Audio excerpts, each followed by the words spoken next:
Maarten Paes dan gerbong naturalisasi susulan yang berpeluang membela timnas Indonesia di kualifikasi Piala Dunia 2026.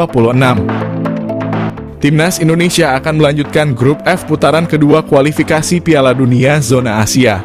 Tim berjulukan skuad Garuda itu tinggal membutuhkan satu kemenangan lagi untuk lolos ke putaran ketiga. Dalam dua partai tersisa grup F kualifikasi Piala Dunia, Timnas Indonesia menjamu Timnas Irak dan Timnas Filipina pada 5 hari berselang di Stadion Utama Gelora Bung Karno. Di klasemen sementara grup F kualifikasi Piala Dunia, Irak memimpin dengan 12 poin dari 4 pertandingan. Disusul Timnas Indonesia lewat 7 angka, Timnas Vietnam dengan 3 poin, dan Filipina lewat 1 angka. Pelatih Timnas Indonesia Shin Tae-yong telah menetapkan 22 pemain untuk kualifikasi Piala Dunia. Namun kabarnya arsitek asal Korea Selatan itu menyediakan slot lagi untuk 2 pemain. Lantas siapa saja gerbong naturalisasi yang bisa menyusul bergabung dengan Timnas Indonesia? Maarten Paes. Maarten Paes telah resmi menjadi warga negara Indonesia pada akhir April 2024. Namun kiper FC Dallas di Major League Soccer itu belum bisa membela timnas Indonesia. PSSI masih harus memproses perpindahan Federasi Maarten Paes dari Federasi Sepak Bola Belanda ke FIFA. Tetapi prosesnya tidak semudah yang dibayangkan. Konon, PSSI sedang membawa kasus Maarten Paes ke Pengadilan Arbitrasi Olahraga alias CAS. Sebab penjaga gawang berusia 26 tahun itu pernah membela timnas Belanda level usia. Calvin Verdonk. Calvin Verdonk masih menjalani proses naturalisasi.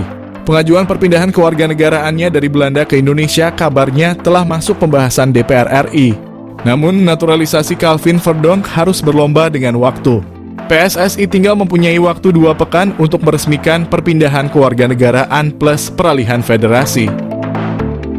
Calvin Verdonk bakal menambah dalam persaingan wingback kiri timnas Indonesia yang sebelumnya telah memiliki Pratama Arhan, Nathan Chu Aon, hingga Shaine Patinama. Jens Ruijfen. Jens Ruijfen berstatus pemain Dordrecht U21 di Liga Belanda U21. Penyerang berusia 18 tahun itu mencetak 6 gol dalam 19 penampilan di musim ini. Sebenarnya Jens Ruijfen diproyeksikan untuk membela timnas U20.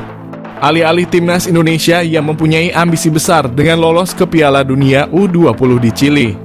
Sama seperti Calvin Verdonk, Jens Ruijfen juga masih dalam tahap naturalisasi. Perpindahan kewarganegaraannya dari Belanda menjadi WNI sedang dibahas di DPR.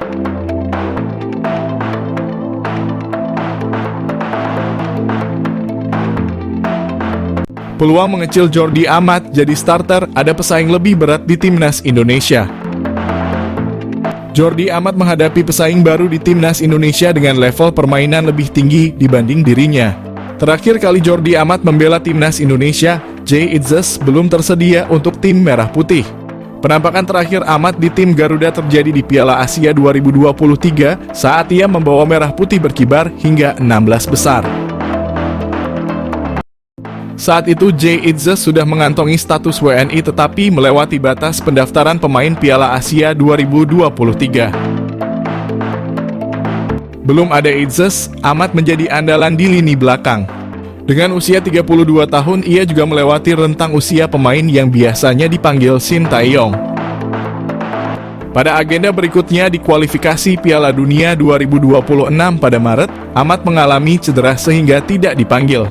2 laga melawan Vietnam pun menjadi panggung bagi Itzes untuk unjuk kebolehan.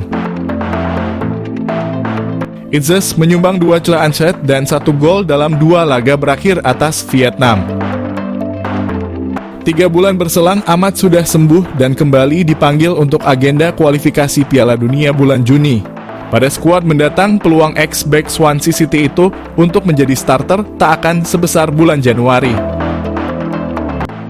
Itzes membawa performa level tinggi dari seri B yang sulit disamai back lain di skuad Garuda. Back berusia 23 tahun itu juga sedang bersaing di jalur promosi Liga Italia, sehingga berpotensi tampil di seri A musim depan. Sementara itu Amat sudah meninggalkan Eropa sejak 2 musim terakhir dengan bergabung Johor Darul Takzim yang tak punya lawan sepadan di Malaysia. Tanda-tanda penurunan Ahmad juga sudah terlihat sejak pertandingan awal kualifikasi Piala Dunia. Pada laga pertama melawan Irak, ia mencetak gol bunuh diri ke gawang Nado Argawinata. Pada laga kedua melawan Filipina, ia kehilangan bola yang menjadi penyebab gol Patrick Reichelt ke gawang Hernando Ari. Jika Sintayong mengutamakan usia, maka starter Indonesia di sektor bek tengah adalah Idzas, Rizky Ridho, dan Justin Hubner. Update naturalisasi pemain timnas Indonesia, Jens dan Verdonk amunisi tambahan, Maarten Paes belum pasti bela timnas. Update proses naturalisasi 3 pemain timnas Indonesia yang sudah disiapkan PSSI, akankah bisa segera membela Garuda Juni mendatang? Diketahui saat ini PSSI tengah berusaha mempercepat proses naturalisasi 3 pemain, yakni Calvin Verdonk, Jens Raven, dan Maarten Paes. Khusus Maarten Paes sebenarnya sudah selangkah lebih maju menyandang status warga negara Indonesia. Kiper FC Dallas tersebut telah merampungkan proses sumpah WNI di Kanwil Kemenkumham DKI Jakarta. Namun khusus Maarten Paes masih ada satu masalah yang perlu diselesaikan saat akan melakukan perpindahan federasi dari Belanda ke PSSI. Maarten Paes terjerat regulasi illegible atau kelayakan dari FIFA. Hal ini dikarenakan Maarten Paes telah mencatatkan penampilan di level U21 timnas Belanda ketika Maarten Paes sudah berusia 22 tahun. Hal ini yang membuat pelatih timnas Indonesia, Sintayong, belum memanggil Maarten Paes untuk kualifikasi Piala Dunia 2026 pada Juni mendatang. Artinya kehadiran Maarten Paes untuk membela timnas Indonesia juga belum pasti. Sintayong bahkan mengaku harus berhati-hati soal Maarten Paes meski sudah menjalani sumpah WNI. Sedangkan update terbaru dari Calvin Verdonk dan Jens Raven sudah diungkap oleh Menpora Dito Aryo Tejo. Menpora Dito menjelaskan berkas Calvin Verdonk dan Jens Raven telah masuk ke DPR. Ia berharap proses naturalisasi 2 pemain tersebut bisa selesai tepat waktu dan debut saat melawan Irak. Dito juga sesumbar proses Verdonk dan Jens Raven diprediksi akan tepat waktu seperti Tom Haye dan Ragnar Oratmangon lalu. Diketahui jika berkas telah masuk ke DPR maka calon pemain timnas Indonesia tinggal menunggu permohonan naturalisasi disetujui oleh Ketua DPR. Melihat masih ada beberapa tahap lagi, Verdonk dan Jens Raven hanya bisa berharap proses setiap tahap berjalan mulus.